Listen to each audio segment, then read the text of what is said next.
Le 11 septembre 2001, en une matinée, le monde a basculé.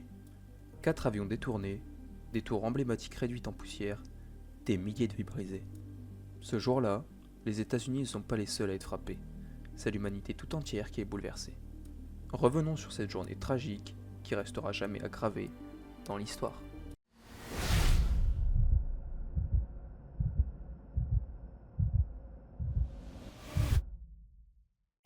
Avant le 11 septembre 2001, les États-Unis vivaient dans une illusion de sécurité. Première puissance mondiale, ils semblaient intouchables, mais dans l'ombre, un ennemi grandissait. Depuis la fin de la guerre froide, l'Amérique domine la planète. Ses tours de verre à Manhattan incarnent la sécurité économique, son armée est considérée comme la plus puissante du monde et son influence culturelle s'impose partout. Pourtant, une organisation terroriste née loin de Washington et de New York s'apprête à frapper. Un seul nom, Al-Qaïda, fondé à la fin des années 1980 par Oussama Ben Laden, un riche saoudien devenu chef de guerre. Les cibles choisies ne doivent rien au hasard. Le World Trade Center, cœur de la finance mondiale, 2 tours qui dominent l'horizon de Manhattan. Le Pentagone, centre névralgique de l'armée américaine, et probablement la Maison Blanche ou le Capitole, symbole de la démocratie et du pouvoir politique.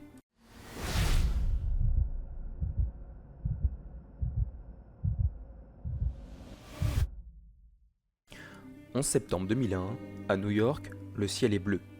L'air encore tiède de la fin de l'été, mais en moins de 2 heures, ce matin paisible va se transformer en cauchemar. 8h46, le vol American Airlines 11 s'écrase contre la tour nord du World Trade Center. Les passants lèvent les yeux, un trou béant, des flammes qui s'échappent, beaucoup pensent à un accident, un drame aérien, mais 18 minutes plus tard, à 9h03, un deuxième avion, le vol United Airlines 175, percute la tour sud. Cette fois, plus de doute, les États-Unis sont attaqués. À 9h37, c'est Washington qui est frappé. Le vol American Airlines 77 fonce sur le Pentagone, siège de la défense américaine. Une partie du bâtiment s'effondre, l'armée elle-même est touchée en plein cœur. Enfin, à 10h03, le vol United 93 s'écrase dans un champ de Pennsylvanie. Sa cible était probablement la Maison Blanche ou le Capitole. Mais les passagers informés par téléphone portable de ce qui se passait à New York décident de se battre contre les terroristes. Leur courage empêche une 4e catastrophe. Pendant ce temps, New York vit l'impensable. À 9h59, la tour sud s'effondre dans un nuage de fumée. 30 minutes plus tard, la tour nord s'écroule à son tour. Manhattan est recouverte d'une épaisse poussière, les habitants fuient en courant, d'autres sont prisonniers sur les décombres. Des images apocalyptiques retransmises en direct par toutes les télévisions du monde. En l'espace de 2 heures, les symboles de la puissance américaine se sont effondrés. Nous avons entendu une grosse explosion. Tout est soudain devenu très sombre. Il y avait des débris de verre qui tombaient de partout. Les gens étaient blessés. C'était une grosse explosion.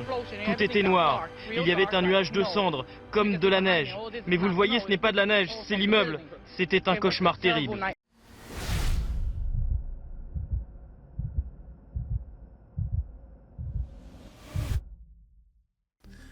Le bilan est effroyable. Près de 3000 morts, plus de 6000 blessés, les États-Unis viennent de subir l'attentat le plus meurtrier de leur histoire. Les victimes sont des employés de bureau, des pompiers, des policiers, des passagers d'avion, des hommes, des femmes, des enfants. En quelques heures, New York est transformée en champ de ruines et l'Amérique vit un choc collectif. Les réactions sont immédiates. L'espace aérien américain est fermé pour la première fois de l'histoire. Les bourses ferment, les citoyens se rassemblent dans les églises, les rues, les places publiques. Entre larmes et sidération, le monde entier regarde en direct cette tragédie. À Paris, à Londres, à Berlin, des fouilles se recueillent en silence. Le soir, à 20h30, George Bush prend la parole depuis la Maison Blanche. Son ton est grave. Les attentats d'aujourd'hui ont visé nos symboles, mais ils n'ont pas ébranlé notre liberté.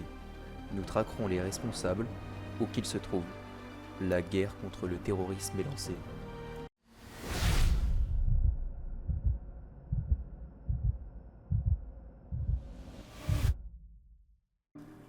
20 ans après, les images demeurent aussi vives que le premier jour. Les tours en flammes, la fumée noire, les cris dans les rues de Manhattan. À New York, le mémorial est devenu un lieu de mémoire. 2 immenses bassins construits à l'emplacement exact des tours jumelles portent les noms des 2977 victimes. Un musée retrace l'histoire de cette journée et rend hommage aux pompiers et aux secouristes qui ont risqué et même donné leur vie.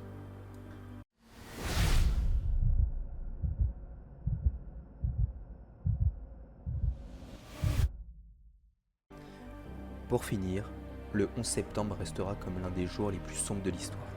Ce matin-là, ce ne sont pas seulement des tours qui se sont effondrées, mais aussi la certitude d'un monde protégé à l'abri de la terreur. En quelques heures, des milliers de vies ont été brisées, et avec elles, l'illusion d'une invulnérabilité américaine. Mais au-delà du drame, ce jour a ouvert un nouveau chapitre, celui d'un monde obsédé par la sécurité, marqué par la peur du terrorisme. 20 ans plus tard, les images demeurent intactes dans nos mémoires. Elles sont devenues des symboles, celui de la fragilité humaine, mais aussi de la résilience et du courage. Le 11 septembre n'a pas seulement montré la violence du terrorisme, il a aussi révélé la capacité du peuple à se révéler, à s'unir, à se souvenir. Le 11 septembre n'est pas seulement une date, c'est un rappel, gravé à jamais dans l'histoire, que rien n'est jamais acquis, que la paix et la liberté sont des combats permanents. C'est donc la fin de cette vidéo. Merci de m'avoir écouté. N'hésitez pas à liker, partager et à vous abonner. Prenez soin de vous.